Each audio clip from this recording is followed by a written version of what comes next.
He's gone. We need to leave now. The words, so softly spoken, yet so urgent, cut through the noise of O'Hare International Airport like a knife. I turned to look at my 7-year-old granddaughter, Bethany, whose small hand suddenly gripped mine with surprising strength. "What are you talking about, sweetheart?" I asked, watching my son Robert's plane taxi away from the gate. "We just said goodbye to your dad. He'll be back from London in a week." But Bethany's eyes weren't on the departing plane. They were fixed on something or someone behind us, her normally cheerful face suddenly pale and serious. "We have to go, Grandma Helena, now." Her voice trembled slightly, but her grip remained firm as she tugged me toward the exit. I'd spent 68 years developing the habit of listening to children when they spoke with such conviction. Something in her tone, an echo of her father's decisiveness, made me glance casually over my shoulder as if checking the departure board. If you're watching, please subscribe to the channel, like it, and tell me in the comments where you're watching from. 2 men in dark suits stood near the security checkpoint, their attention fixed unmistakably on us. Nothing in their appearance was overtly threatening. Yet, something about their stance, the deliberate way they surveyed the terminal while maintaining awareness of our position, triggered a long, dormant alarm in my mind. "All right, let's get to the car," I agreed, adjusting my handbag on my shoulder and guiding Bethany toward the exit with forced casualness. "It's getting late anyway." We moved through the crowded terminal at a measured pace, not too fast to draw attention, but with clear purpose. Bethany stayed close to my side, her favorite stuffed rabbit, Mr. Carrots, clutched tightly to her chest. "Are they following us, Grandma?" she whispered as we stepped onto the escalator leading to the parking garage. I resisted the urge to look back. "How did you know about those men, Bethany?" "Daddy said they might come. He said if I saw men in dark suits watching us after he left, I should tell you we need to leave right away." Her voice was barely audible over the ambient noise of the airport. A chill ran through me. Robert, my practical, rational son, who worked as a financial director at Global Meridian Investments, had never been prone to paranoia or melodrama. If he had warned his daughter about potential watchers, he must have had serious reasons. The parking garage was half empty. Our sedan parked in a row of vehicles on the 3rd level. As we approached, I casually scanned the area, spotting a dark SUV with tinted windows idling 2 rows over. The driver appeared to be speaking into a phone or radio. "Bethany," I said quietly, "did your father tell you anything else? Anything I should know?" She nodded solemnly. "He said if the bad men came, I should give you Mr. Carrots. He has something special inside." She hesitated and Daddy said not to use our phones. "They can listen." I unlocked the car, helping Bethany into the back seat and securing her seatbelt before walking around to the driver's side. Through the rear-view mirror, I saw the elevator doors open, revealing the 2 men from the terminal. Decades of teaching high school history hadn't prepared me for this moment. But the years I'd spent as a single mother after my husband's early death had taught me one crucial lesson. When protecting family, hesitation is your worst enemy. I started the engine and pulled out of the parking space, driving normally toward the exit. The SUV I'd noticed earlier also began moving, falling into position several cars behind us. At the payment booth, I handed over cash rather than using the credit card I normally would have. A decision prompted by Betty's warning about phones. If they could listen to calls, electronic payments would leave an equally clear trail. As we merged onto the highway, I made a split-second decision to avoid our usual route home to the Chicago suburbs. Instead, I took the exit for downtown, entering the maze of the city where we might lose our followers in the evening traffic. "Bethany," I said, keeping my voice calm while checking the mirrors constantly, "I need you to give me Mr. Carrots now." She passed the worn stuffed rabbit forward. "It's once white for now gray with years of love. Daddy said you'd need to look inside the special pocket." I handed the rabbit back. "Hold him for now. When we get somewhere safe, I'll look." "Are we in danger, Grandma?" she asked, her voice small but steady. I met her eyes in the rearview mirror, struck by how much she resembled Robert at that age. The same serious expression when confronting difficult truths. "I'm not sure yet, sweetheart, but your father clearly wanted us to be careful, so that's what we're going to do." The SUV remained several cars behind us, too consistent to be coincidence. I made a series of random turns through the city streets, confirming my suspicion when it adjusted course to match our seemingly erratic path. My mind raced with questions. What had Robert gotten himself involved in? Why hadn't he warned me directly? What information could be so dangerous that it would make my accountant's son turn his daughter into a secret messenger? I pulled into the underground parking garage of a large downtown hotel, driving to the lowest level before finding a space partially obscured by a concrete pillar. After turning off the engine, I sat still for a moment, gathering my thoughts. "Let me see, Mr. Carrots now, Bettany." She handed me the stuffed rabbit, watching intently as I examined it. A small, nearly invisible seam ran along its back, different from the factory stitching. I carefully pulled it open, revealing a hidden pocket. Inside was a small USB drive and a handwritten note in Robert's precise handwriting. "Mom, if you're reading this, it means we're all in danger." I couldn't tell you directly. They're watching me too closely. I've uncovered financial evidence of massive corruption and illegal weapons deals at Global Meridian. The USB contains proof, but it's encrypted. You'll need the password. Do not go home. Do not use credit cards or phones. They have resources everywhere. Go to the public library downtown. In the history section, find American Century by Evans, Dad's favorite. Page 187 has the next instructions. Trust no one except Thomas Miller at the Chicago Tribune. He's expecting the evidence. I'm sorry to put you and Bettany in this position. Keep her safe. I'll contact you when I can. Love, Robert. I folded the note and slipped it into my pocket along with the USB drive, my hands shaking slightly as the reality of our situation began to sink in. My son, always the most cautious and ethical person I knew, had apparently stumbled onto something dangerous enough to send him fleeing the country and to turn his mother and daughter into fugitives. "What did Daddy say?" Bettany asked, her young face showing a maturity beyond her years. "That we need to be very brave," I replied, starting the car again, "and that we have a very important mission." As we exited the parking garage through a different ramp, I caught sight of the black SUV circling the hotel entrance, searching for us. We had gained a temporary advantage, but I knew it wouldn't last long. For 40 years, I'd been Helena Carter, widow, history teacher, grandmother, a woman whose greatest adventures had been lived vicariously through books. Now, in the space of 30 minutes, I had become something else entirely. A guardian of dangerous secrets, a runner from unnamed threats, protector of both my granddaughter and whatever explosive truth my son had risked everything to expose. The Chicago evening spread before us, its familiar skyline suddenly seeming alien and full of potential threats. I checked the mirrors one more time and set course for the downtown public library, wondering how many other ordinary lives had been upended by a single whispered warning. "He's gone. We need to leave now." 6 simple words that had changed everything. The Chicago Public Library stood like a fortress of knowledge against the darkening sky, its massive stone facade illuminated by strategically placed lights.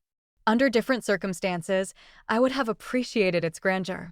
Tonight, it represented only a temporary haven, a place to find the next breadcrumb in whatever trail Robert had left for us. I parked 2 blocks away in a public garage, paying cash again.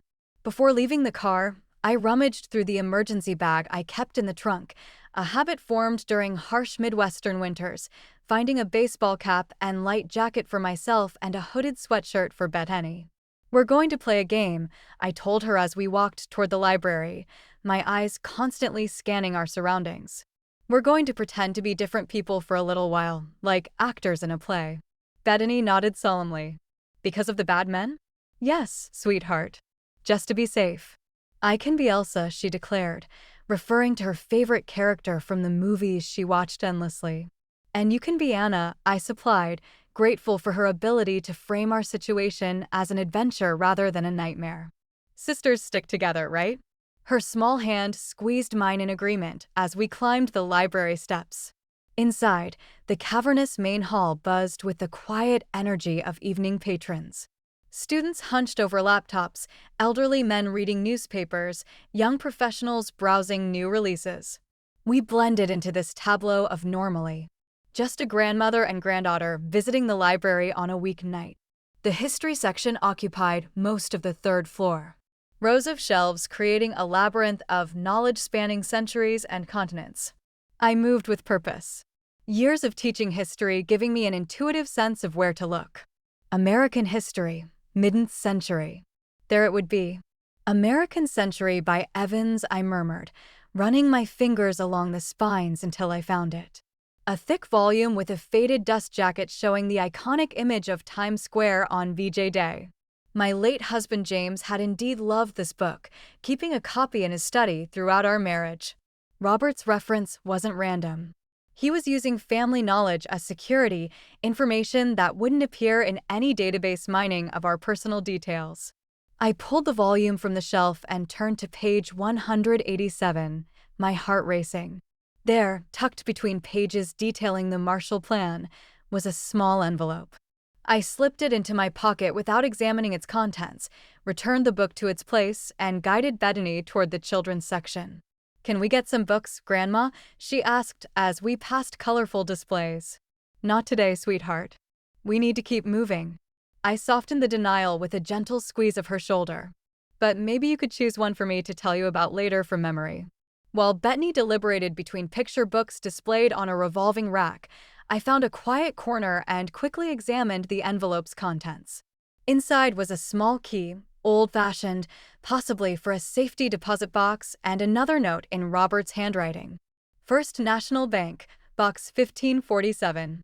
Access code is Dad's birthday plus Bethan's. Go tomorrow morning when it opens. Inside is everything Miller needs tonight. Stay somewhere unexpected. They'll check hotels under your name and credit cards. The password for the USB. Carrots and Cabbages 2016. Be careful, Mom. These people have resources and connections everywhere. Trust your instincts." I memorized the contents before tearing the note into tiny pieces and disposing of them in separate trash bins throughout the library. The key went into the small zippered pocket inside my handbag alongside the USB drive. As I returned to the children's section, a movement near the elevator caught my attention. A man in a dark suit speaking quietly into his wrist, his eyes scanning the floor with methodical precision. My pulse quickened. They had found us more quickly than I'd anticipated. Bethany was still engrossed in the picture books, unaware of the danger. I approached her casually, bending down as if to see her selection. "We need to leave now through the back stairs," I whispered, gesturing toward the emergency exit at the far end of the floor. "Remember, we're still playing our game. Walk normally, but quickly." Her eyes widened slightly, but she nodded, clutching Mr. Carrots tighter as we moved between the shelves, using the library's layout to obscure our path from the man by the elevator. The emergency exit opened onto a stairwell that descended all the way to the basement level. We hurried down, the sound of our footsteps echoing despite my attempts at quietness. At the bottom, a service corridor led to a loading dock where library staff were unloading boxes from a delivery van. I guided Bethany past them with a confident nod as if we belonged, emerging onto a side street away from the main entrance. Night had fully descended now. The city transformed into a landscape of shadows and artificial light. "Where are we going, Grandma?" Bethany asked as we walked briskly away from the library, her small legs working double time to keep pace. A good question, one I was still answering myself. We couldn't go home. Robert had been clear about that. Hotels required ID and credit cards. Friends or other family members would be obvious places for these people with resources to look. Then I remembered Maria Vasquez, a former student who had become a friend over the years. She managed a small apartment building in a predominantly Hispanic neighborhood on the west side, catering to new immigrants and visiting relatives who sometimes needed accommodation without paperwork or questions. "We're going to visit a friend," I told Bethany, flagging down a taxi at the corner. "Someone who can help us." In the taxi, I gave the driver an address 3 blocks from Maria's building, unwilling to leave a direct trail. Bethany leaned against me, fatigue finally catching up with her after the stress and excitement of our escape. "You're being so brave," I whispered, stroking her hair. "Your dad would be proud." "Is Daddy in trouble?" she asked, her voice muffled against my side. He's trying to fix something that's wrong, I answered carefully. Sometimes doing the right thing can be dangerous, but it's still important to do it. She nodded as if this made perfect sense. Like in Harry Potter when they have to fight Voldemort even though it's scary. Exactly like that.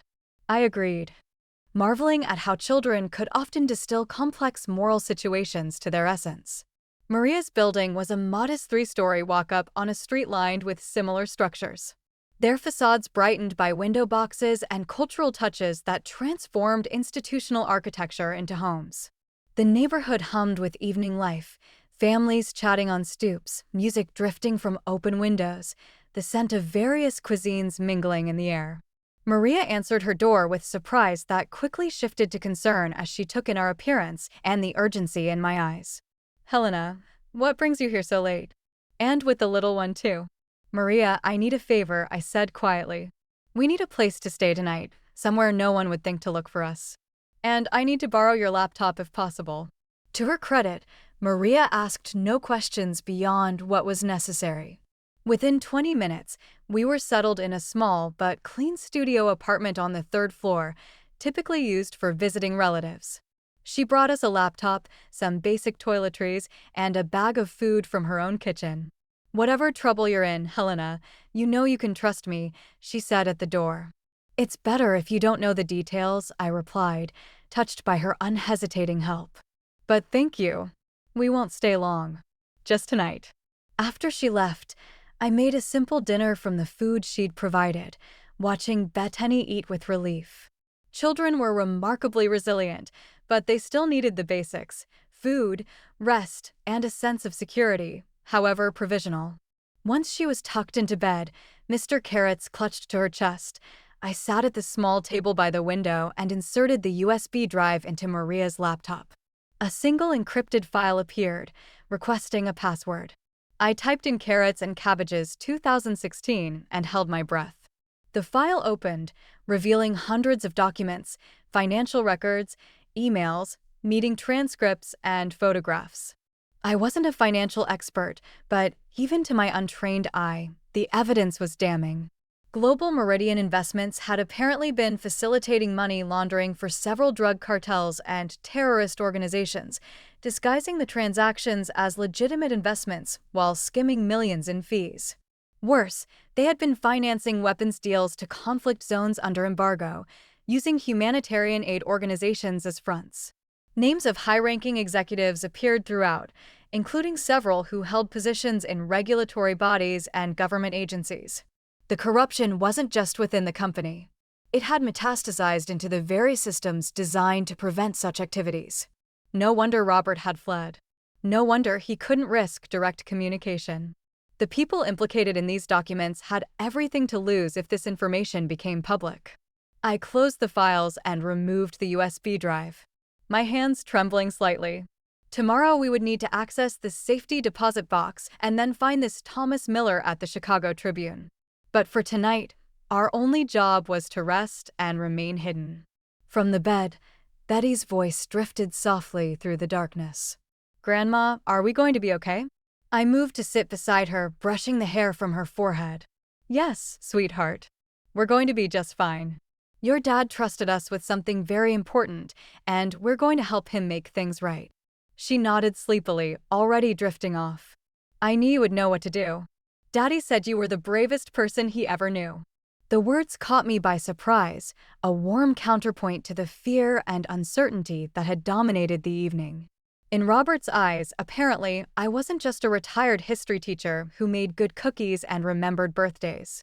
I was someone capable of facing danger, of protecting what mattered when everything was at stake. As I returned to my vigil by the window, watching the street below for any sign of unusual activity, I wondered if he was right. Bravery had never been how I would have described myself.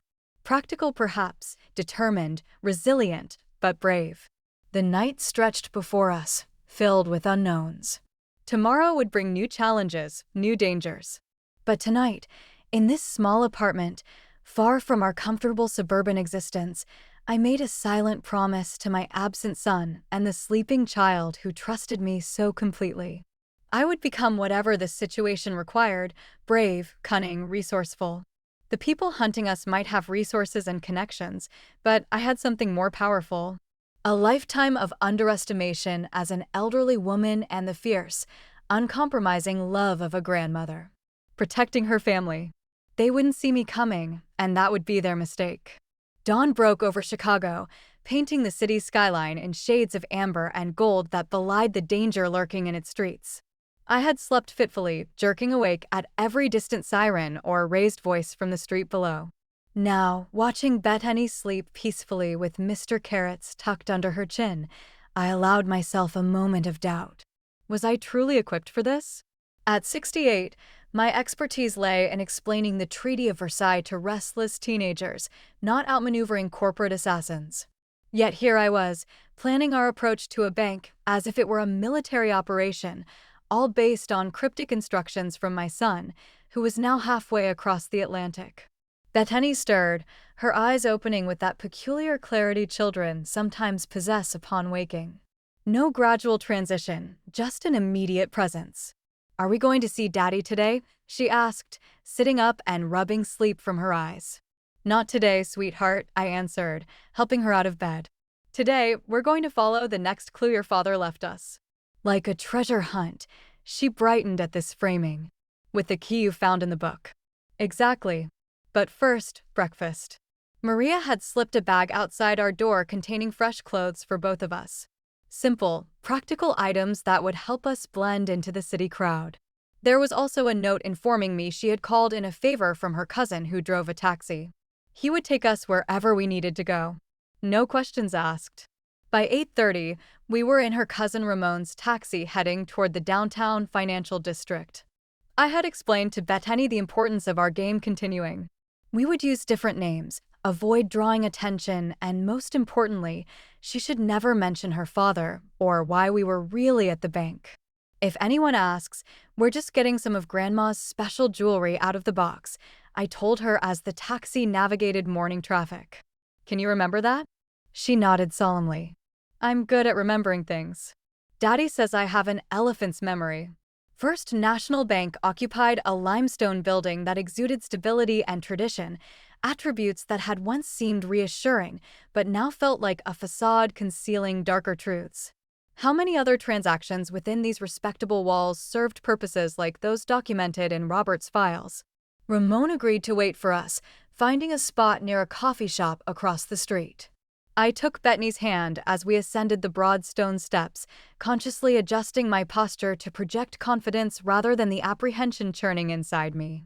The lobby bustled with morning activity, tellers serving early customers, business people making deposits, security guards casually surveying the space. I approached the information desk where a young woman greeted us with a professional smile. "Good morning. How may I help you today?" "I need to access my safety deposit box, please," I said, my voice steadier than I expected. "Number 1547. "Of course. May I see your identification?" I presented my driver's license, breathing an internal sigh of relief when she merely glanced at it before typing something into her computer. If the people pursuing us had already flagged my identification, we would know very soon. "Thank you, Mrs. Carter. And I see this box has a registered access code." "Yes," I confirmed, combining the two dates as Robert had instructed. "Yo615924. Music, my husband's birthday, June 15th, followed by Bethany's September 24th. Another piece of family knowledge that wouldn't appear in any financial database. The woman nodded and directed us to a seating area while a bank officer was summoned to escort us to the vault. Bethany sat quietly beside me, swinging her legs and clutching Mr. Carrots, the picture of innocence. I scanned the lobby carefully, noting each person who entered, alert for dark suits or suspicious glances. A middle-aged man in a tailored gray suit approached us after a few minutes. "Mrs. Carter, I'm Mr. Daniels. If you'll follow me, I'll take you to your box." We followed him through a secured door and down a corridor to the vault area. The massive steel door stood open during business hours, revealing rows of metal boxes embedded in the walls. Another employee verified my identification and access code before Mr. Daniels used his key in conjunction with mine to remove box 1547. "You can use this private room," he said, placing the long metal container on a table in a small adjoining space. "Take as much time as you need. Just press the button when you're finished." When the door closed behind him, I immediately opened the box. Inside was a sealed manila envelope, a prepaid cell phone, and a thick stack of cash secured with a rubber band. I quickly counted the money, $10,000 in various denominations, before turning my attention to the envelope. The contents were sparse but significant. A formal letter from Robert to Thomas Miller at the Chicago Tribune authorizing the release of all documents, a USB drive labeled backup original documents, and a handwritten note addressed to me. "Mom, if you've made it this far, they're definitely after you." The backup USB contains the same files plus originals I couldn't risk leaving on the first drive. "Take everything to Miller immediately. He's expecting you today."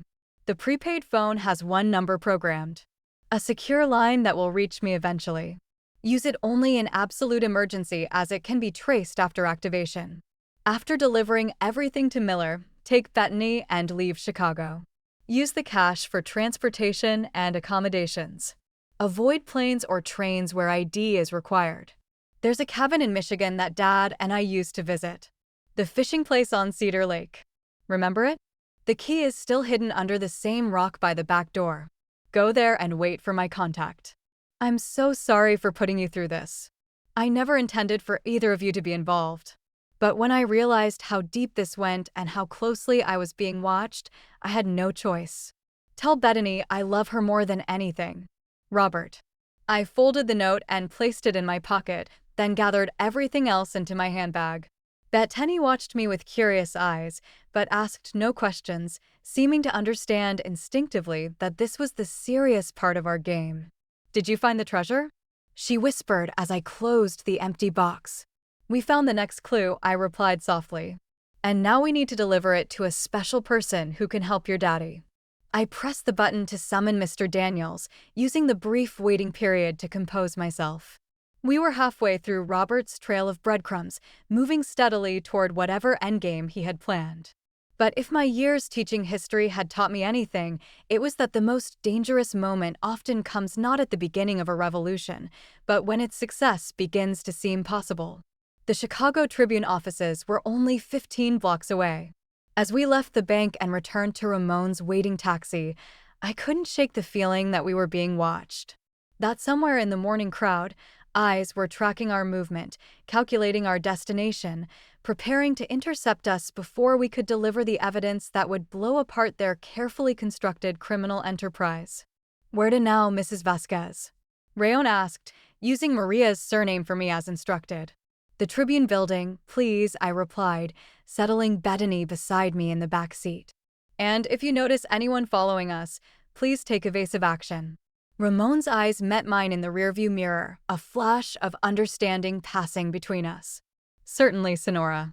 I know this city better than the rats know the sewers. No one will follow us for long." As we pulled away from the curb, I held Betty's hand tightly, drawing strength from her trust in me. The next hour would determine whether Robert's dangerous gambit would succeed or whether all three of us would become casualties of corporate corruption too powerful to challenge. Either way, there was no turning back now. Rayon proved as good as his word, executing a series of sudden turns, doubling back on one-way streets, and even briefly pulling into a hotel parking garage only to exit through a different ramp. Through it all, Bethany remained calm, treating the evasive driving as part of our adventure rather than a desperate attempt to lose potential pursuers. "I think we're clear," Ramon finally announced, his eyes constantly checking his mirrors as we approached the imposing Tribune Tower. "But I will circle the block after I drop you off, just to be certain." "Thank you," I said, meaning it more deeply than the simple words could convey. "We shouldn't be long, an hour at most." "I will be waiting, Sonora." Maria would never forgive me if I abandoned her favorite teacher. The Gothic architecture of the Tribune building had always impressed me during previous visits to downtown. Its flying buttresses and ornate stonework reminiscent of medieval European cathedrals. Today, it represented something more immediate, potential salvation. Holding Betton's hand firmly, I approached the security desk in the lobby, conscious of the precious cargo in my handbag. "I have an appointment with Thomas Miller," I told the guard, trying to project casual confidence rather than the nervous energy thrumming through me. The guard checked a computer screen. "I don't see anything scheduled." My heart sank. Had Robert's arrangement somehow fallen through? Before I could respond, the guard's phone rang. He answered, listened briefly, then looked up at me with new interest. "Are you Mrs. Carter?" I nodded, suddenly wary. "Mr. Miller says to send you up immediately. 18th floor, suite 1823. Relief flooded through me as the guard issued temporary visitor badges and directed us to the elevator bank. Inside the elevator, Bethany looked up at me with curious eyes. "Is this the person who's going to help Daddy?" "I hope so, sweetheart," I replied, straightening her jacket and smoothing her hair. Small maternal gestures that comforted me as much as her. Remember, we need to be careful about what we say. The 18th floor housed the investigative reporting department, a maze of cubicles and glass-walled offices humming with activity. A young assistant met us at the elevator and escorted us directly to a corner office where a man in his early 40s stood waiting, his shirt sleeves rolled up and tie loosened, the universal uniform of journalists on deadline. "Mrs. Carter," he said, extending his hand. "Thomas Miller, I've been expecting you, though I was beginning to worry." "We had to take certain precautions," I explained, shaking his hand before introducing Bethany. Miller's expression softened as he greeted my granddaughter, offering her a juice box from a small refrigerator in his office before turning back to me with renewed seriousness. "Robert contacted me 3 weeks ago," he explained once we were seated, and Bethany was occupied with a pad of paper and colored pencils the assistant had provided. "He said he had evidence of massive financial crimes involving Global Meridian, but needed time to compile everything and create secure backups." He leaned forward. "Then he suddenly went silent 2 days ago. When my sources told me he'd boarded a plane to London yesterday, I assumed the worst, that he'd been compromised or scared off." "Neither," I said, opening my handbag to extract the envelope and USB drives. "He had to leave to protect himself, but he made arrangements to get everything to you through us." Miller's eyes widened as I placed the items on his desk. "This is significant and potentially very dangerous for you." Did Robert explain exactly what he uncovered? "Money laundering for criminal organizations, illegal weapons deals, corruption extending into regulatory agencies." I kept my voice low despite the closed door. "I saw enough to understand why people might kill to keep it hidden." He nodded grimly. "Global Meridian handles billions in investments, including pension funds for several state governments and major unions. If they've been using that legitimate business as cover for criminal enterprises," he left the implications hanging. "How quickly can you publish?" I asked, glancing at Bethany to ensure she remained absorbed in her drawing. "I'll need to verify key documents, run everything past our legal team, and get editorial approval." Miller was already examining the drives, his expression shifting from professional interest to something approaching awe as he scanned the contents. "This is extraordinarily comprehensive. Robert didn't leave many loose ends." "That's how he's always been," I said. A surge of maternal pride mixing with fear for my methodical, principled son. Thorough to a fault. With this level of documentation, we could publish an initial story online by tomorrow. Print edition the following day. He looked up from his computer. "But you and your granddaughter shouldn't be anywhere near Chicago when that happens. These people will be desperate once they realize what's coming. We're leaving as soon as we finish here," I assured him. Robert suggested a location where we can lay low until things settle. Miller nodded, then hesitated. "Mrs. Carter, I've been investigating corporate corruption for 15 years. What your son has uncovered here isn't just unusual. It's unprecedented in its scope and the level of detail he managed to document. When this story breaks, it will trigger investigations in multiple countries, stock market chaos, probably congressional hearings." He trailed off, seemingly overwhelmed by the implications. "Will it be enough?" I asked, the teacher in me needing to know that this risk to my son, to Bethany, to our safety and future would accomplish its purpose. "Will they be held accountable?" "Some will. The highest profile executives, certainly some of the government officials implicated. His expression turned realistic rather than reassuring. But systems this corrupt have self-preservation mechanisms. Some people will escape consequences. That's just the reality. I absorbed this with a nod, having taught enough history to understand how power protects itself. As long as it stops the worst of it, the weapons deals, the money laundering for terrorists, that has to end. It will, Miller promised. This story will make that inevitable. A knock at the door interrupted us. Miller's assistant poked her head in, her expression tense. There are 2 men in the lobby asking for security clearance to come up. They claim to be federal agents investigating financial crimes, but something seems off. Security is stalling them, but they're being insistent. Miller's reaction was immediate. We need to move you now. Is there anything else Robert wanted me to know? I shook my head, gathering my belongings, while Miller quickly copied the drive's contents to a secure server. There's a service elevator that leads to the loading dock, he explained, returning the original drives to me. My assistant will take you down. I'll handle our visitors and buy you time. He crouched briefly to Betton's level. It was very nice meeting you, young lady. You and your grandmother are doing something very brave and important today. Bettany smiled shyly. My daddy says sometimes you have to be brave even when you're scared. Your daddy is a wise man.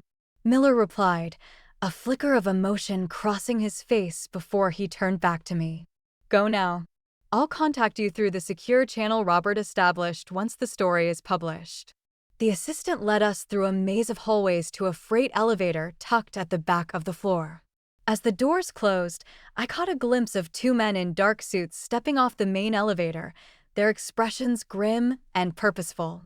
We had escaped by mere moments. The loading dock buzzed with activity.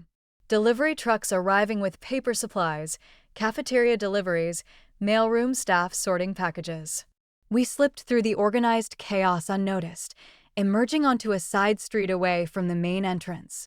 Ramon's taxi waited exactly where he had promised, 2 blocks south. As we hurried toward it, I fought the urge to look over my shoulder, knowing that appearing nervous would only draw attention we couldn't afford. Did you finish your treasure hunt, little one? Ramon asked as we settled into the back seat. Not yet, Bettany replied seriously. We have 1 more place to go. Then let us go there, he said, pulling smoothly into traffic. Where to, Sonora? I hesitated only briefly. We need to leave the city. Head north toward Wisconsin. I'll direct you as we go. As Chicago's skyline receded in the rear window, I pulled Bettany close, allowing myself a moment of cautious optimism. We had completed Robert's mission. The evidence was in capable hands, soon to be public knowledge that couldn't be buried or denied. Now we just needed to disappear until the storm passed. Grandma, Bettany whispered against my side. Are we winning our game? I stroked her hair, measuring my response carefully. We're doing very well, sweetheart. Very well indeed. What I didn't tell her was that in games like this one, games where powerful people stood to lose everything, the most dangerous moment often comes right before victory. We had landed a blow against our opponents, but they were far from defeated. And like wounded predators, they would be at their most dangerous now. The Illinois countryside unfolded beyond our windows as Ramon's taxi left the suburban sprawl behind. Familiar landscapes transformed into foreign territory through the lens of our new reality. Every police car a potential threat, every black SUV a possible pursuer. I directed Ramon to avoid major highways, choosing instead the network of state and county roads that would make our journey longer, but less predictable. We should stop soon, I told him after we'd been driving for nearly 2 hours. You've done more than enough, and I don't want to take you too far from your regular work. Ramon shook his head firmly. Maria told me to help you however needed. Besides, I have my nephew covering my shifts today. Where exactly are we going? I hesitated, balancing trust against caution. A cabin in northern Michigan, near Cedar Lake. Michigan is far, Sonora. At least 6 more hours, especially on these back roads. I know. Well, find another way from here. I glanced at Bettany, who had fallen asleep against my side, emotionally exhausted from our morning's adventures. Perhaps a bus, or I have a better idea, Ramon interrupted, meeting my eyes in the rear-view mirror. My brother-in-law runs a small trucking company. They have a delivery going to Traverse City today. The driver is my cousin, Eduardo. He could take you most of the way. The offer was tempting. Truckers moved across state lines with minimal scrutiny, and the randomness of connecting with a vehicle already making the journey would be nearly impossible for pursuers to anticipate. Yet, I hesitated, reluctant to involve more people in our dangerous situation. Rayon seemed to read my thoughts. Eduardo asks no questions. He has made many such special deliveries for family and friends needing to travel quietly. I didn't press for details. The immigrant community had its own reasons for sometimes needing to move people discreetly. Reasons I had come to understand and respect during my years working with Maria and her extended family. If you're sure he wouldn't mind, I said finally. Ramon made a call in rapid Spanish, too quick for my limited vocabulary to follow. After a brief conversation, he nodded with satisfaction. It is arranged. Eduardo will meet us at a truck stop near Rockford in 1 hour. He delivers furniture to stores in northern Michigan. You and the little one can ride in the cab with him. Very comfortable, very safe. I squeezed his shoulder in gratitude. I don't know how to thank you and Maria properly. You helped Maria's daughter get a college scholarship years ago, he replied simply. In our family, we do not forget such kindnesses. The truck stop buzzed with the rhythms of highway commerce. Big rigs refueling, drivers grabbing meals and coffee, travelers stretching their legs. I used some of Robert's cash to buy supplies, sandwiches, drinks, snacks for the journey ahead, plus a small backpack, basic toiletries, and a coloring book with crayons for Betty. Eduardo's truck was exactly as promised, a large commercial vehicle transporting furniture to retailers across Michigan. The driver himself was a barrel-chested man with a salt and pepper beard and gentle eyes that crinkled when he smiled at Betty. R.A. says you need to reach Cedar Lake, he said after brief introductions. I deliver in Traverse City, about 45 minutes south of there. Close enough. Yes. Perfect, I agreed, relieved beyond measure. And you're sure we're not imposing? Eduardo waved away my concern. The company pays for the fuel no matter what. Having passengers makes the journey less lonely. He grinned at Betty. Especially passengers who might enjoy hearing truck driver stories. After tearful thanks and promises to let Maria know when we were safe, we parted ways with Ramon. Eduardo helped us into the surprisingly spacious cab of his truck, showing Betty the elevated sleeping compartment behind the seats that delighted her with its compact efficiency. Like a little house on wheels, she exclaimed, bouncing slightly on the narrow bunk. As the massive truck rumbled onto the highway, I felt some of the tension ease from my shoulders. We were moving further from danger with each mile hidden within the anonymous flow of commercial traffic crisscrossing the country. For the first time since hearing Betty's whispered warning at the airport, I allowed myself to take a full deep breath. Eduardo proved a considerate companion, entertaining Betty with carefully edited tales from his 20 years on the road while giving me space to process our situation. When he noticed my fatigue, he insisted I rest in the sleeping compartment while he and Betty continued their conversation in the front seats. I must have fallen into a deeper sleep than intended, because when I woke, the quality of light had changed dramatically. Golden afternoon sunshine slanted through the windows, and the landscape outside had transformed from Illinois farmland to the denser forests of Michigan. Almost a Traverse City, Eduardo informed me as I rejoined them. Another hour, perhaps. Betty was coloring contentedly, her previous fear seemingly forgotten in the adventure of riding in a big truck. I checked the prepaid phone from the safety deposit box. Still no messages, which was both reassuring and concerning. Had Robert reached London safely? Was he still in danger? Can I ask a favor? I said to Eduardo. Could you perhaps find a news station on the radio? I need to check if there's any relevant information. He nodded knowingly, tuning the radio to a news channel where a broadcaster was mid-sentence. Stock plunging amid rumors of a major investigative report set to be published tomorrow. Global Meridian Investments has issued a statement denying any impropriety and calling the rumors baseless attacks designed to manipulate markets.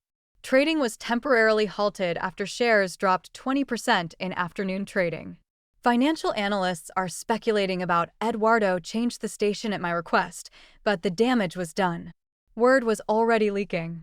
The Tribune must have begun reaching out to Global Meridian for comment, setting the standard journalistic practice of allowing subjects to respond before publication. It also meant our pursuers now knew exactly what was coming. Bad news. Eduardo asked quietly, his eyes flicking meaningfully toward Bethany to indicate he wouldn't speak plainly in front of her. Complicated news, I replied. But it confirms we need to reach our destination as quickly as possible, he nodded, pressing the accelerator slightly. I know some shortcuts. The late afternoon sun was casting long shadows when Eduardo finally pulled his truck into a small roadside diner about 30 miles north of Traverse City. This is as far as my route allows, he explained apologetically. But the owner here, Maggie, she can help. Her son drives a logging truck up near Cedar Lake. More connections, more strangers' kindness. It was as if Robert's trail of breadcrumbs had been supplemented by an unexpected network of support, materializing when we needed it most. Maggie proved to be a no-nonsense woman in her 60s who asked few questions after Eduardo's brief private explanation. Within an hour, her son, Derek, had arrived in his pickup truck, ready to drive us the final leg to Cedar Lake. As we thanked Eduardo and prepared to transfer to Derek's vehicle, Bethany suddenly wrapped her arms around the truck driver's massive leg. Thank you for the stories, she said solemnly, and for helping us with our game. Eduardo knelt to her level, his weathered face gentle. You are very welcome, little one. You be good for your abuela. Yes, she is very brave. The simple words caught in my chest, not because they were particularly profound, but because they reflected how completely our reality had shifted. 2 days ago, I had been a retired teacher looking forward to a quiet week with my granddaughter while my son traveled for business. Now strangers were calling me brave as they helped us flee from dangerous men. As Derek's pickup rumbled north toward Cedar Lake and Robert's promised sanctuary, I wondered if I was, in fact, brave or simply a grandmother with no other choice but to keep moving forward, one step at a time, toward whatever awaited us at the end of this increasingly dangerous road. Cedar Lake materialized from the gathering dusk like a memory taking physical form, a smooth expanse of water reflecting the deepening blue of the evening sky. Surrounded by dense pine forests that had been my husband James' sanctuary for decades before his death. The small log cabin that had served as base camp for countless father-son fishing expeditions stood on a gentle rise overlooking the water, its windows dark and shuttered. Derek pulled his truck to a stop at the end of the route dirt road about 50 yards from the cabin. This is as close as I can get, he explained. Road washes out every spring, and no one's bothered to improve it. This is perfect, I assured him, gathering our meager supplies. You've been incredibly kind. He shrugged off my thanks with the casual modesty I was coming to associate with this impromptu underground railroad that had carried us from Chicago to northern Michigan. Mom wouldn't have it any other way. You need anything while you're up here? There's a radio in the cabin. Channel 3 reaches our house if reception's good. He hesitated, then added, Whatever trouble you're in, ma'am. I hope it passes soon. I nodded my appreciation, helping a sleepy Bethany from the truck. We watched Derek's tail lights disappear down the narrow road before turning toward the cabin that would be our refuge for how long? Days? Weeks? Robert's instructions hadn't specified, and I realized with a slight chill that we were now truly on our own, cut off from both pursuers and allies. Is this where Daddy and Grandpa used to fish? Bethany asked, suddenly more alert as she took in our surroundings. Yes, sweetheart. They came here every summer when your dad was about your age. Did you come too? I shook my head, a bittersweet smile forming. No, this was their special place, just for them. I only came once to help your grandpa close it up for winter the year before he died. That had been nearly 15 years ago. Yet, I remembered exactly where James had hidden the spare key, beneath a distinctive red streaked rock beside the back porch steps. Remarkably, it was still there, exactly as Robert had promised in his note. The cabin's interior was simple but well-maintained. A main room with a stone fireplace, small kitchen area, 2 bedrooms, and a basic bathroom with a shower that pulled water from the lake. Everything was covered in a fine layer of dust, but otherwise it appeared that someone, likely Robert, had ensured the place remained in good repair over the years. "It smells like pine trees inside, too," Bethany observed as I lit the propane lamps, their warm glow creating dancing shadows on the log walls. "Your grandfather loved the smell of pine," I told her, grateful for the distraction of practical tasks. Checking the propane tank, starting the generator for electricity, finding linens for the beds. He said it cleared his mind better than any medicine.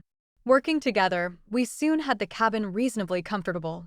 I located the promised radio and tested it briefly, receiving only static, but confirming it had power. The kitchen cupboards contained basics: canned goods, pasta, rice, supplemented by the supplies we'd purchased at the truck stop. We would need to venture out for fresh food eventually, but not immediately. Once Bethany was fed, bathed, and tucked into one of the narrow beds in the smaller bedroom, I allowed myself to truly consider our situation for the first time. The prepaid phone from the safety deposit box remained silent. No emergency contact from Robert. The cabin had no television or internet connection, leaving us completely isolated from news about either the Tribune's expose or its fallout. I found myself standing at the window overlooking the lake, watching moonlight ripple across its surface, trying to quiet the questions circling in my mind. Had Thomas Miller successfully published the story? Had Global Meridian figured out who had delivered their secrets to the press? Was Robert safe in London? Or had their reach extended across oceans? My reflection in the glass startled me. A tired-out-looking woman with silver hair and worried eyes. So different from the confident teacher who had accompanied her son and granddaughter to the airport just 36 hours earlier. That woman had lived in a world of lesson plans and book clubs, grocery lists, and birthday cards. This woman existed in a shadow realm of coded messages and safe houses pursued by nameless threats. A soft sound behind me broke my reverie. Bethany padding into the main room in her borrowed pajamas. Mr. Carrots clutched to her chest. "I can't sleep," she said simply. "The bed feels funny." I opened my arms and she came to me without hesitation, her small body warm against mine as I lifted her onto my lap in the old rocking chair beside the fireplace. "It's a new place," I acknowledged. "It takes time to get used to new places. When is Daddy coming back?" The question held no whine or complaint, just a child's straightforward desire to understand. I chose my words carefully. "As soon as he finishes his important work, he's counting on us to be brave and patient while he's gone." "Is he fighting bad guys?" Like in my books, the simple question captured the essence of our situation with unexpected clarity. "In a way, yes. Your dad discovered that some people at his company were doing very wrong things that hurt others. He's making sure they can't keep doing those things." Bethany nodded, apparently satisfied with this explanation. "That's why the men at the airport wanted to stop us, because we had Daddy's secret evidence."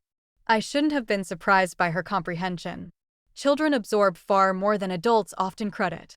But her matter-of-fact summary still caught me off guard. "Yes," I admitted. "But we did exactly what your father asked us to do. We got the evidence to the right person, and now everyone will know the truth, and then we can go home." The innocent question pierced my heart. I had no idea if we would ever return to our previous lives. If the exposure of Global Meridian's crimes would ensure our safety or mark us permanently as targets. The truth was I didn't know what home would look like after this. "We'll be with your dad again," I promised instead. "That's what matters most."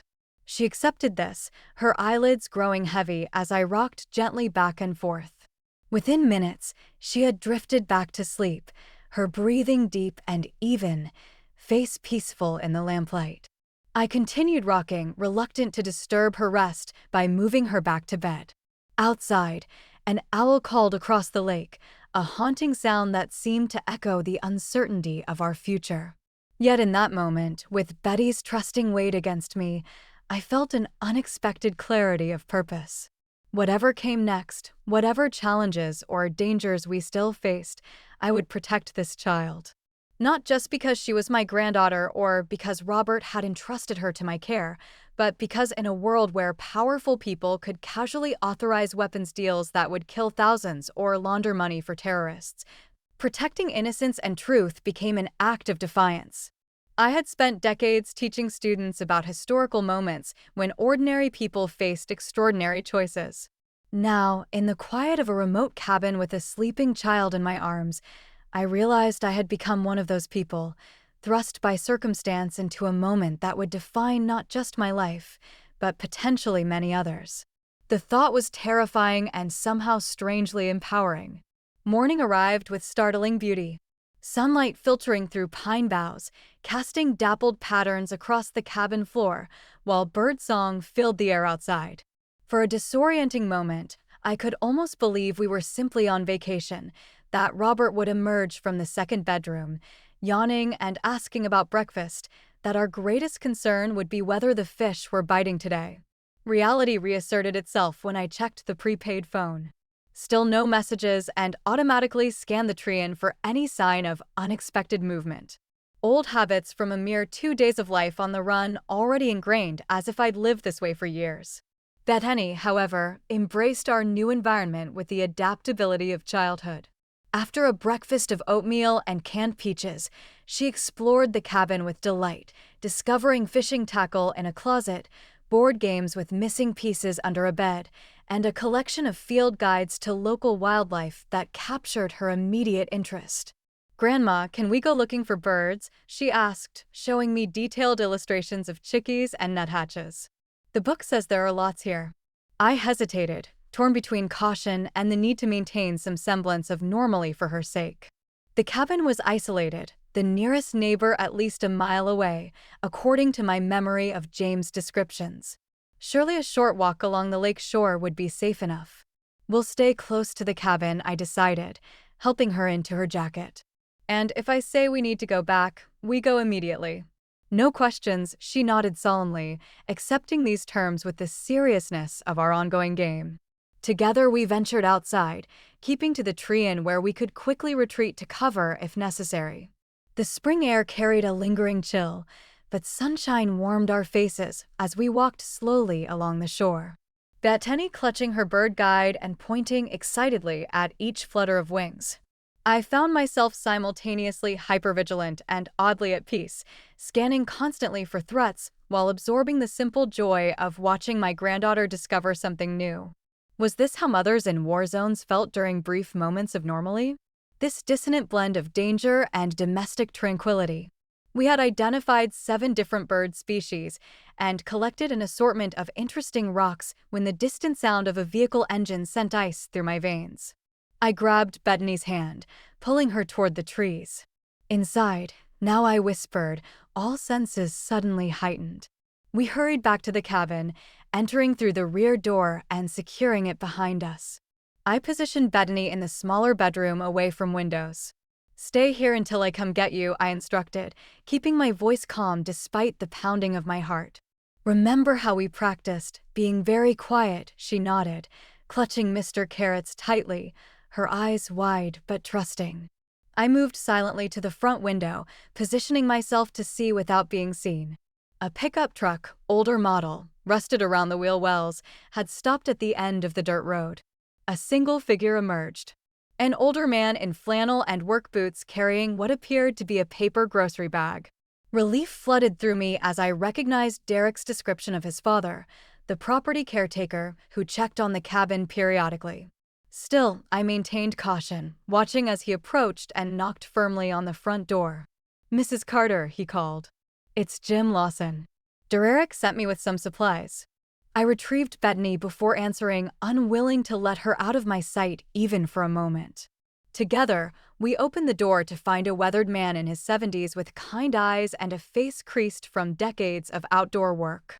"Didn't mean to startle you folks," he said, holding out the grocery bag. "Derek mentioned you might need some fresh things. Milk, eggs, bread. My wife sent along a casserole, too." "That's incredibly thoughtful," I said, accepting the bag gratefully. "Please thank her for us." Jim nodded, his eyes taking in the cabin with professional assessment. "Place holding up okay. Haven't been up to check it much this past winter." "It's perfect," I assured him. "Your maintenance has kept it in wonderful condition." He seemed pleased by this, then hesitated before adding, "Don't mean to pry, ma'am. but Derek mentioned you might be in some kind of trouble. Anything we should be watching for? Strangers asking questions, that sort of thing. The direct question caught me off guard, but his straightforward manner suggested genuine concern rather than prying curiosity. It's complicated, I admitted. But yes, there might be people looking for us. If anyone asks, nobody's seen you, he finished with a knowing nod. That's what I figured. Folks around here mind their own business, but we look out for each other, too. He glanced at Bethany, who was half hidden behind my legs. You two sit tight. I'll swing by every couple days with supplies. Anything specific you need? Just leave a note under that flower pot on the porch. After he departed, I found myself unexpectedly moved by this continued chain of kindnesses from strangers. Each person doing their small part without demanding explanations or passing judgment. It stood in stark contrast to the corporate criminals Robert had exposed, whose massive resources and connections were being used to protect their ability to profit from suffering. The day passed slowly, marked by simple activities to keep Bethany engaged, board games, reading from the cabin's small collection of paperbacks, identifying more birds through the windows. I rationed our use of the generator to preserve fuel, relying instead on natural light and propane lamps as evening approached. After dinner, I tried the radio again. This time, successfully connecting to the frequency Derek had mentioned. His voice crackled through the static, confirming that his father had made contact and asking if we needed anything else. I requested newspapers, any national publications they could find, and he promised to send them with the next supply delivery. Night fell, bringing with it a profound silence unlike anything in our suburban life. I put Bethany to bed with another story about her father's childhood fishing adventures at this very lake, then settled into the rocking chair with a kerosene lamp, one of James's old mystery novels open in my lap, though my eyes rarely focused on the words.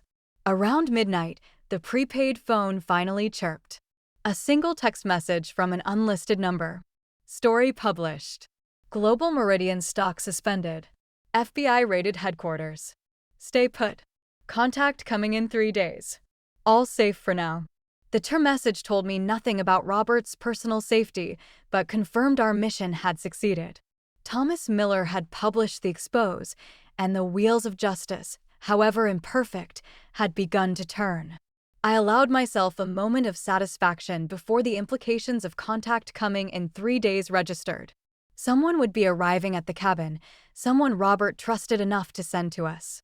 3 more days of waiting, of jumping at every sound, of maintaining a brave face for Bethany, while my own anxiety simmered beneath the surface. 3 more days before we would learn what came next in this unexpected chapter of our lives. I checked all doors and windows one final time before attempting sleep. The loaded rifle I'd found in the cabin's closet now propped beside my bed. James had taught me to shoot decades ago, a skill I'd never imagined needing until now. As I drifted toward uneasy sleep, I found myself cataloging the changes in myself since that moment at the airport. The Helena Carter who had arrived at this cabin was not the same woman who had heard her granddaughter's whispered warning. That woman had lived a life defined by predictable routines and reasonable expectations. This woman, the one lying awake with a rifle within reach, had discovered capabilities she never knew she possessed: decisiveness under pressure, strategic thinking, the ability to navigate danger while protecting what mattered most. Whether these changes were improvements or simply necessary adaptations to extraordinary circumstances remained to be seen. But as I finally succumbed to exhaustion, one certainty remained. I was no longer merely reacting to events beyond my control. I was becoming an active participant in whatever story was still unfolding. For better or worse, the newspapers arrived the following day, delivered by Jim along with more supplies and a battery-powered radio. The headlines confirmed what the text message had suggested. Global Meridian implicated in massive financial crimes dominated the front pages, accompanied by photos of FBI agents carrying boxes from the company's Chicago headquarters. Thomas Miller's byline appeared prominently, his carefully crafted expose laying out the evidence Robert had gathered with devastating precision. The article detailed money laundering operations for drug cartels and terrorist organizations, illegal weapons deals that violated international sanctions, and systematic bribery of regulatory officials. Several high-ranking executives had already been arrested, while others, including the CEO, were reportedly cooperating with federal authorities in exchange for leniency. "Is that Daddy's company?" Bethany asked, peering over my shoulder at the newspaper spread across the kitchen table. "Yes," I answered, quickly, folding the paper to hide the more disturbing details. "Your father helped the reporters understand some very complicated things that were happening there." She nodded, accepting this simplified explanation. "That's why we're having our adventure." So the bad guys couldn't stop him. "Exactly." I confirmed, once again impressed by her perception. "And it worked. Your dad's evidence is helping a lot of people now." The days passed with agonizing slowness. Our isolation, both protection and prison. I maintained a routine for Bethany's sake: meals at regular times, nature walk, staying close to the cabin, reading, and games in the evenings.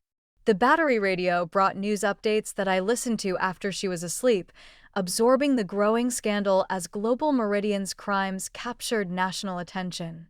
Congressional hearings were being scheduled. International arrest warrants had been issued for executives who had fled the country. Client funds were frozen pending investigation. Yet nowhere in the coverage was there any mention of Robert Sullivan, the whistleblower who had made it all possible. A deliberate omission, I assumed, to protect him from retaliation. On the morning of the third day, I woke before dawn, tension coiling through me at the prospect of our expected visitor. Who would Robert send? How would they find us? What news would they bring? I dressed carefully, choosing clothes that would allow for quick movement if necessary, and positioned myself on the porch with a cup of coffee and James's old binoculars.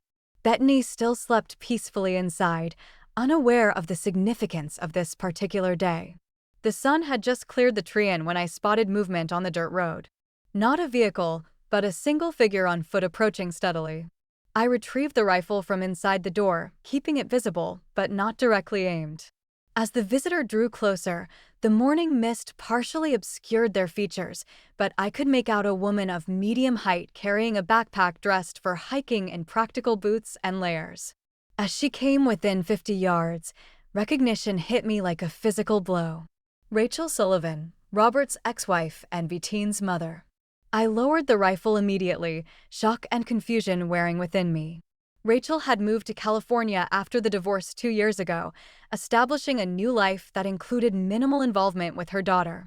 Monthly video calls and holiday visits constituted the extent of her parenting, with primary custody granted to Robert and me serving as secondary caregiver when his work required travel. "Helena," she called, raising a hand in greeting as she approached the porch. "It's just me." I set the rifle aside, moving to meet her at the bottom of the steps.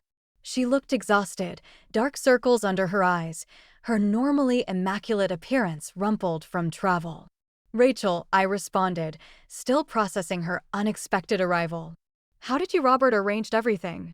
She interrupted, dropping her backpack to the ground. "He contacted me 5 days ago, explained what was happening. I've been traveling under a false name, using cash only, changing transportation methods every few hours." A humorless laugh escaped her.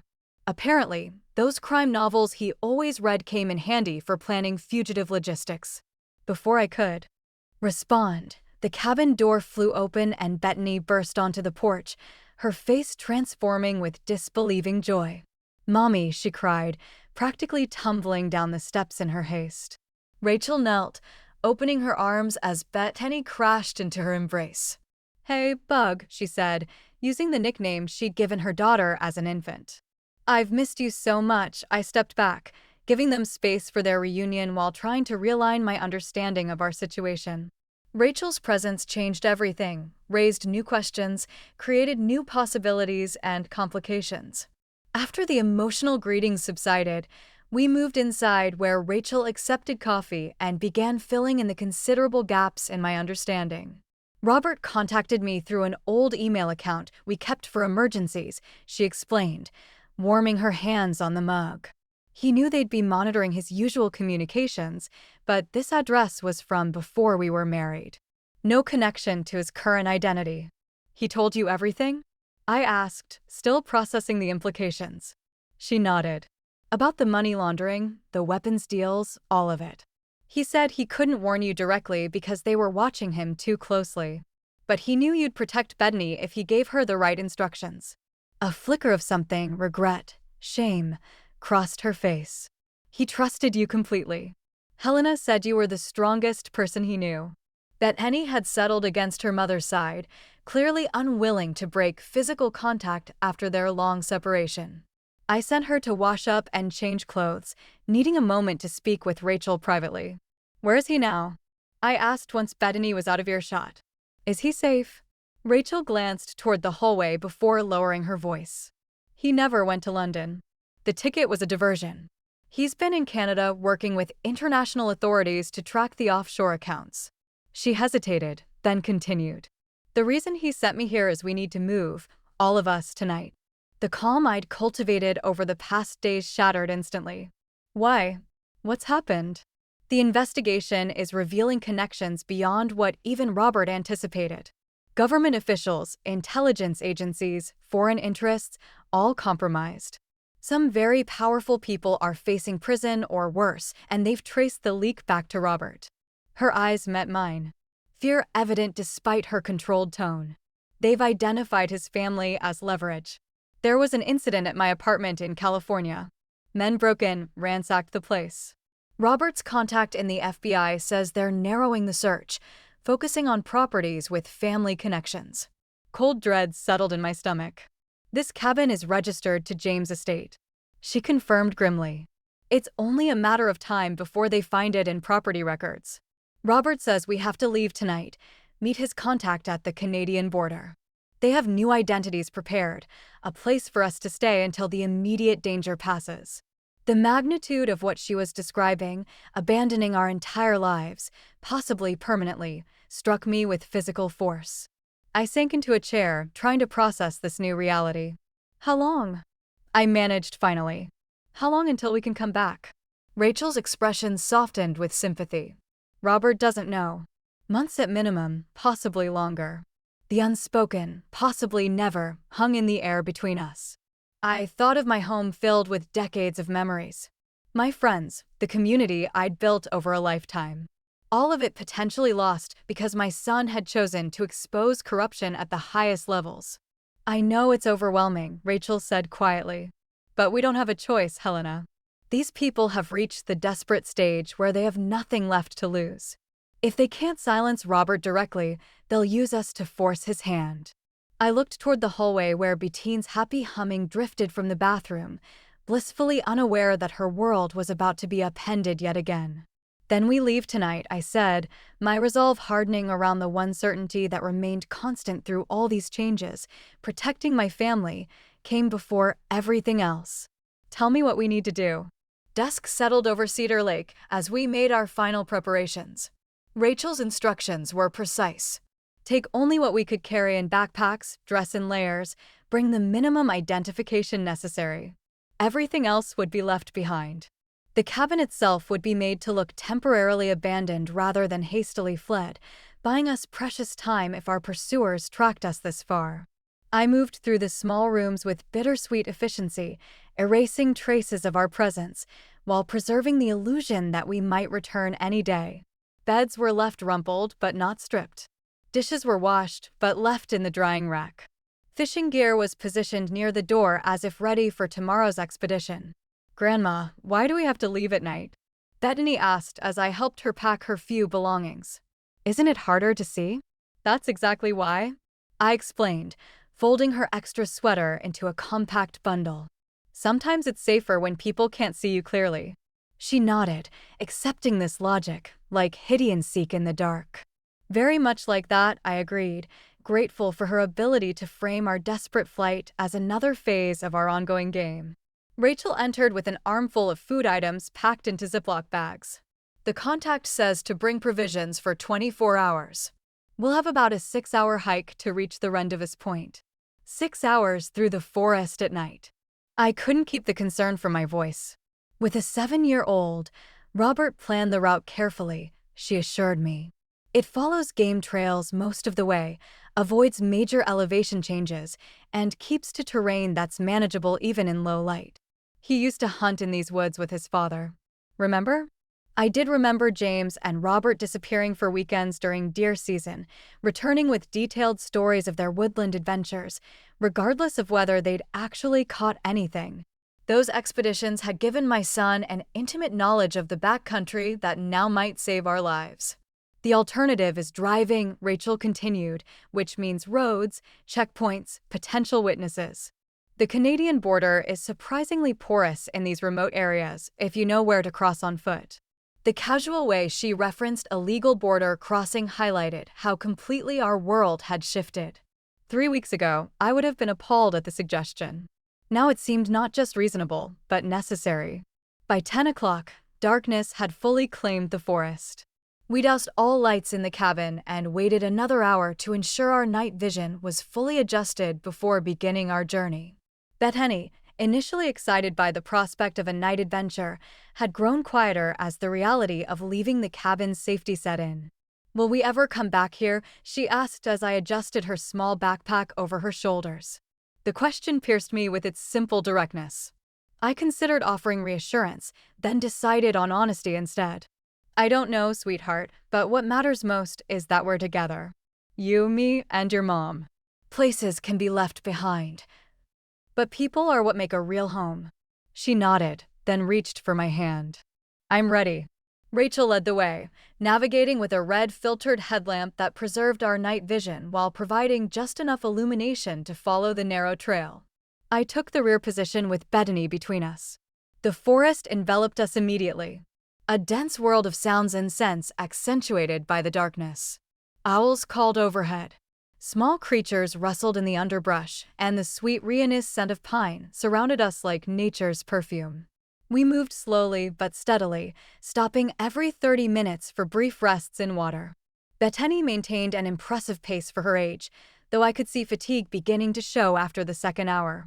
Without complaint, Rachel lifted her onto her back for stretches of the journey, mother and daughter working together with a synchronicity that belied their typically distant relationship. Near the halfway point, Rachel called a longer break beside a small stream. As Bethany dozed against my shoulder, Rachel and I shared a moment of unexpected connection. "I've been a terrible mother," she said quietly, staring into the darkness beyond our small circle of filtered light. "Pursuing my career in California while Robert raised our daughter." "You made choices that seemed right at the time," I replied, surprised by her sudden vulnerability. She shook her head. "I abandoned them. Let's call it what it was." Her voice carried no self-pity, just stark assessment. I told myself Bethany was better off with Robert. He was always the more natural parent. That I was building a better future by establishing my practice. That weekly video calls were enough. A bitter laugh escaped her. Now look at us. No careers, no homes, running for our lives because Robert had the courage to do the right thing when I was busy building my perfect life 3,000 m away. I considered her words carefully before responding. "We all have regrets, Rachel. But right now, you're here when it matters most. That counts for something. Does it?" she asked, genuine uncertainty in her voice. "Can you repair years of absence in a crisis? You'd be surprised what crisis reveals about relationships," I offered. "When everything else is stripped away, the core either holds or it doesn't." Our conversation ended as Bethany stirred and we resumed our journey with renewed purpose. The night deepened around us, the forest growing denser as we moved further from established trails. Twice Rachel paused to consult a hand-drawn map, making slight adjustments to our course. Near dawn, we reached a small clearing where the trees thinned enough to reveal the first hints of approaching daylight. Rachel checked her watch and nodded with satisfaction. "We're making good time."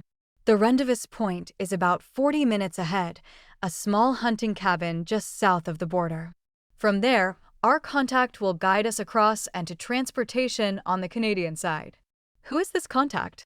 I asked the question that had been bothering me for hours, finally surfacing. "How can Robert be certain they're trustworthy?" "He wouldn't tell me. Said it was safer if I didn't know until we met them." She adjusted her pack, grimacing slightly at the weight, but he was confident, said it was someone from his past that he trusted with his life and ours. We pushed forward as the forest gradually brightened around us, birds awakening to greet the new day with chorus. Bet, initially energized by the approaching dawn, began to flag noticeably. I carried her for the final stretch, her small body heavy against my back, but her trust a greater weight on my heart.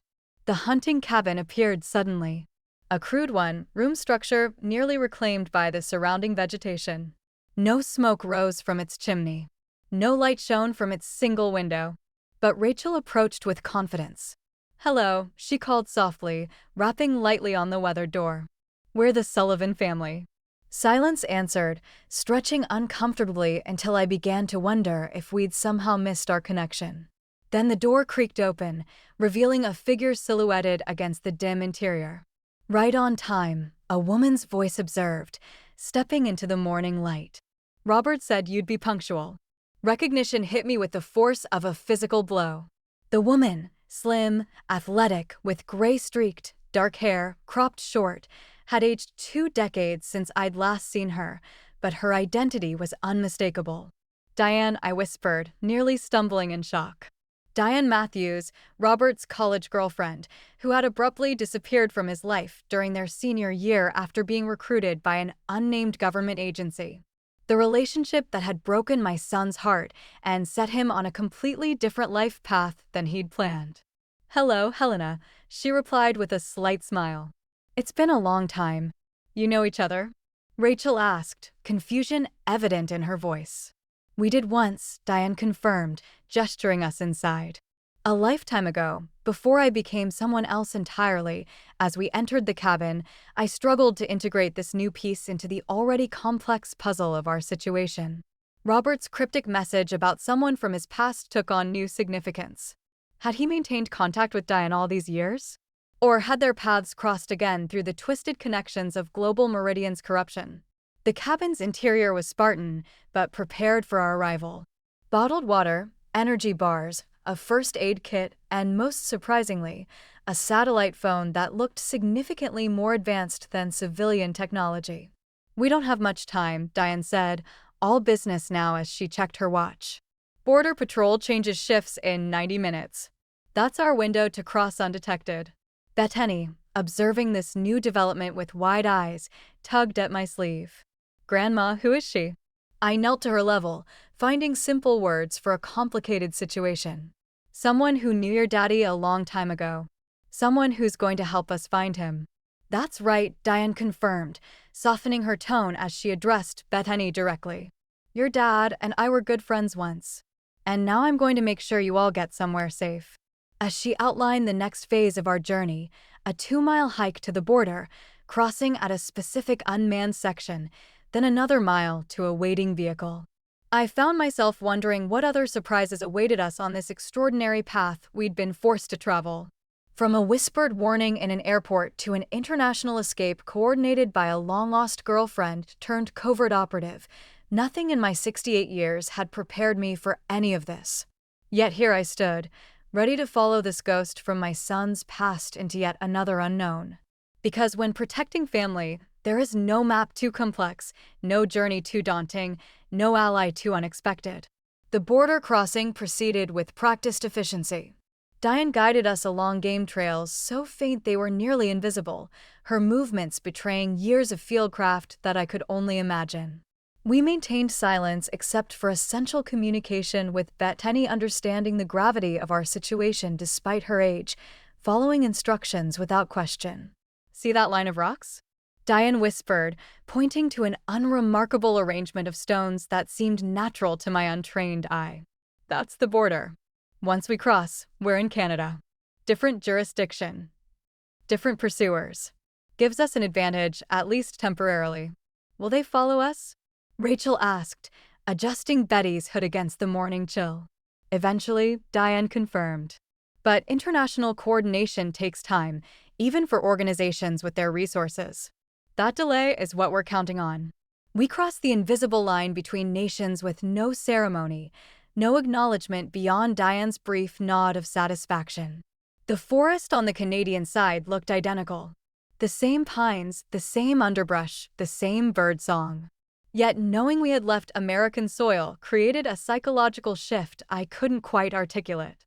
Another hour of hiking brought us to a narrow dirt road where a nondescript SUV waited, partially concealed by overhanging branches. A man leaned against the vehicle, straightening as we approached. Diane raised her hand in greeting, and he responded with a casual salute that suggested military background. "This is Marcus," Diane introduced briefly. "He'll drive the first leg. No questions, please." Marcus nodded to us without speaking, helping load our backpacks into the vehicle before holding the door as we climbed in. Bethany, exhausted from our night journey, fell asleep almost immediately against Rachel's side. I found myself fighting similar fatigue, the adrenaline that had sustained me finally ebbing now that we had reached this milestone. "You should rest," Diane advised from the front passenger seat as Marcus drove smoothly along back roads, avoiding main highways. "It's another 6 hours to the safe house." "Where are we going?" I asked, needing some anchor in this sea of uncertainty. "A property outside Montreal, remote, secure, official records." She turned slightly, meeting my eyes. "Robert is waiting there." The simple statement jolted me fully awake. "Robert's in Montreal." "I thought we maintained that fiction deliberately," Diane explained. Even with Rachel, the fewer people who knew his actual location, the safer for everyone. Rachel stirred beside me. "You lied to me." "Robert lied to you," Diane corrected without apology. "Operational security. If you had been captured and questioned, you couldn't reveal what you didn't know." The cold calculation behind such planning, the layers of deception, the contingencies for capture and interrogation, painted my son in a light I'd never considered before.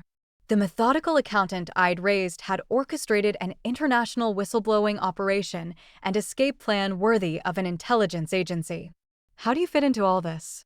I asked Diane directly. "After 20 years of silence, you suddenly appear as Robert's trusted contact." Something flickered across her face. Regret perhaps, or simply recognition of the complexity of her role. "It wasn't sudden. Helena, Robert, and I reconnected 3 years ago when my agency was investigating financial irregularities that intersected with Global Meridian's operations." "Your agency?" I pressed. "I can't be more specific," she replied with practiced neutrality.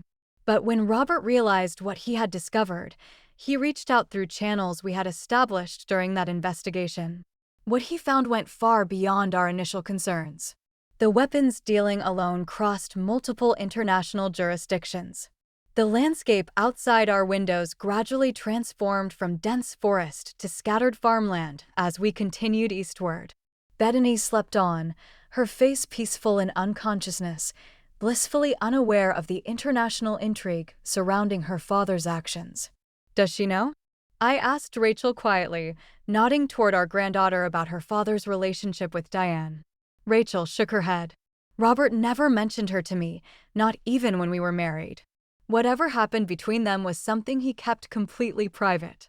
The journey continued in relative silence, with brief stops only when absolutely necessary for restrooms or to switch vehicles, a precaution Diane insisted upon despite no obvious signs of pursuit.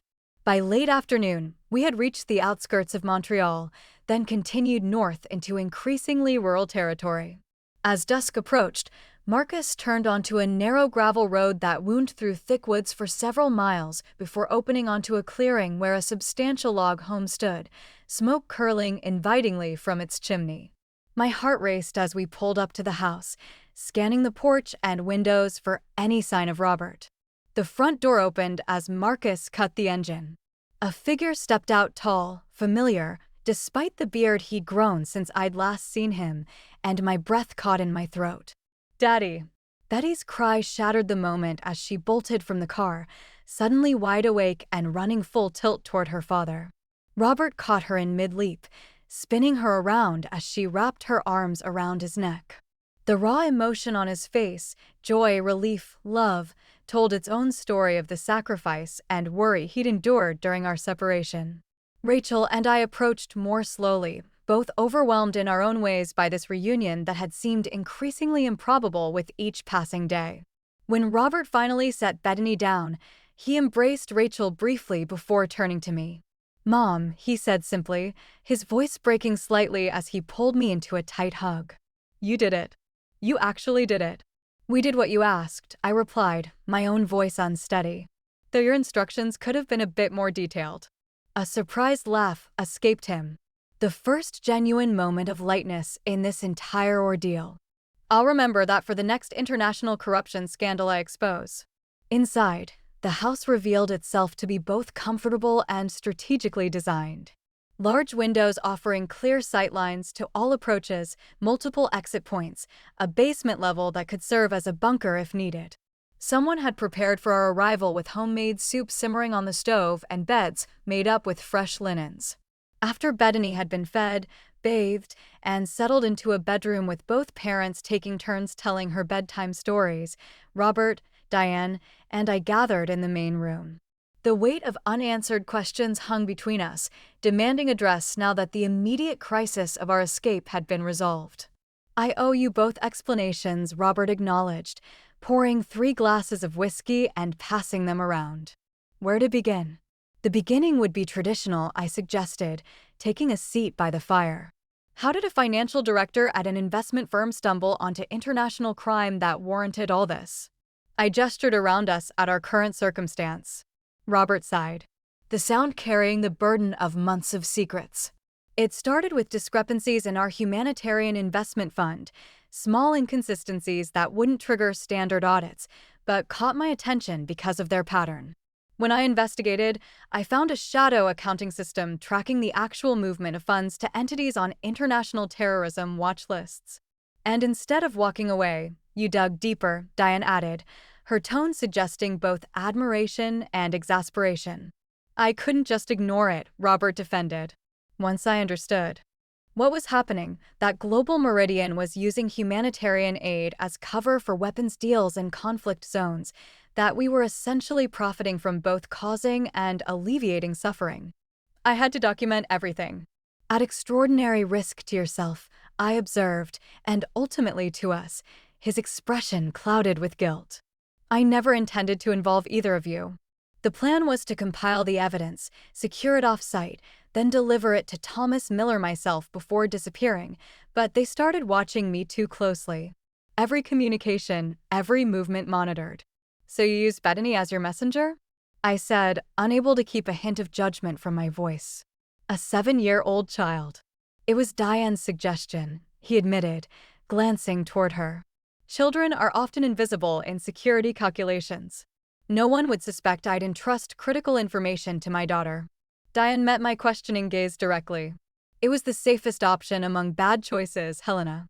These people had already killed the CFO when he raised questions about certain transactions.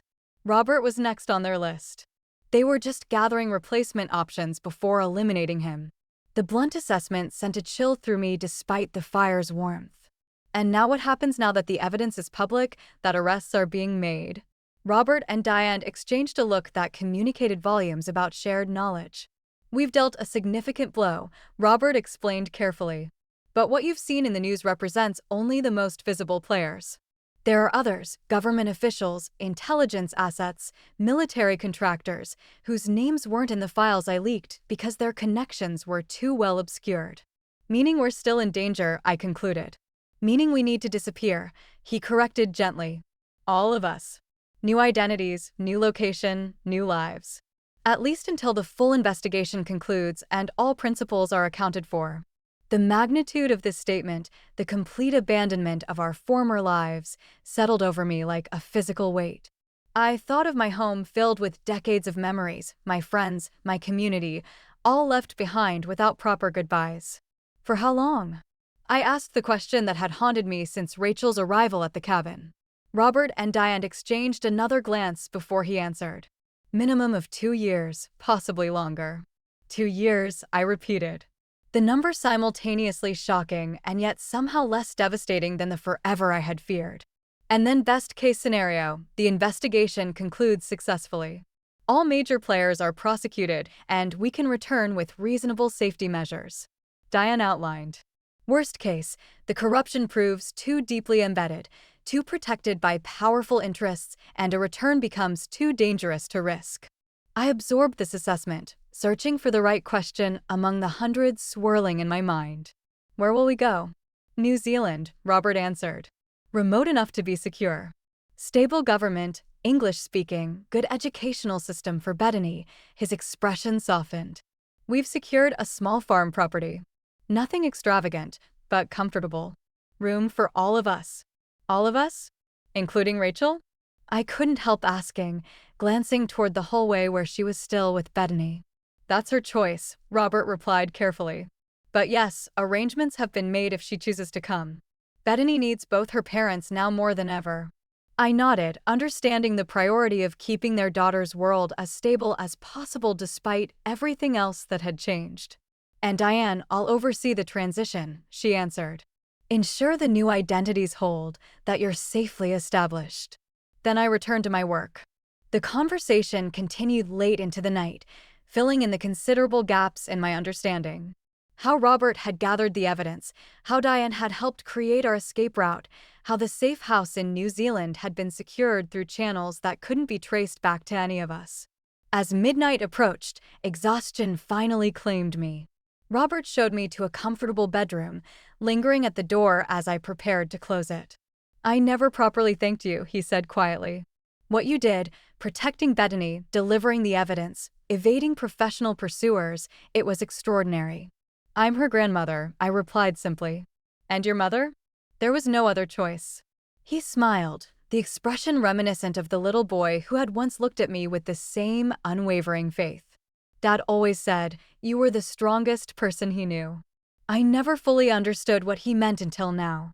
After he left, I sat on the edge of the bed, contemplating the journey that had brought me here and the ones still to come.